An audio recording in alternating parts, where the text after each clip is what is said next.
have a lot more to discuss, and I'm moving on with very slow pace.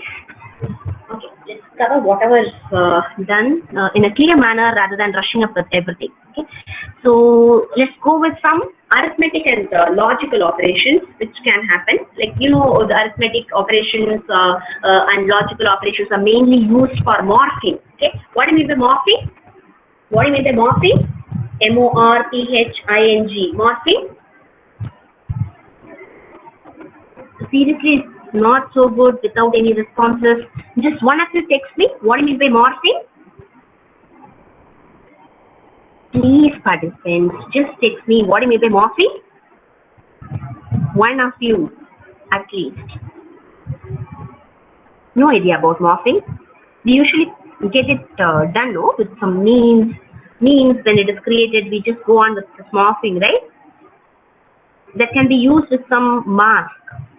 Okay, let's go with the course.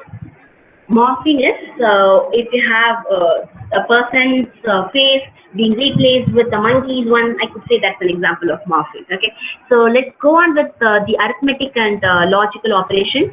I've just read a bit long code, but actually it's the same thing happening again and again. I've just read two files. One is with the cameraman.tip image, and I've taken the image to be A, the cameraman.tip, and I've read the second image is rise.png that is named with the variable B. Okay, I've got two images. Then I've created a C. Okay, C is another one variable which is created completely full of zeros. Okay, as per the size of A, okay, what is the size of A? Accordingly, I created completely to be zeros. Then I have just altered value of C over here. Okay, according to that location, I've just meant some inside complete zeros. Inside that zeros, I've created a small mask which is completely filled with ones. Okay.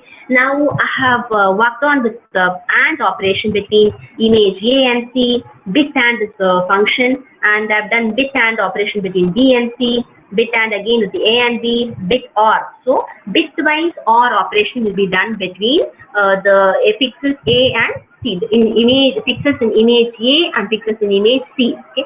For that to be done, you need to be better sure that both the images are of same size.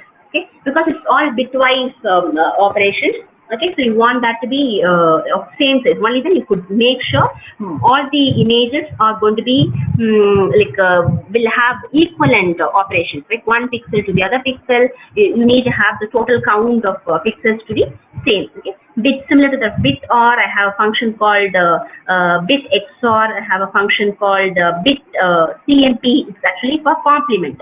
Okay, or negation. Okay. So when you negate a black and white image, the black pixels will be converted to white and the white pixels will be converted to black.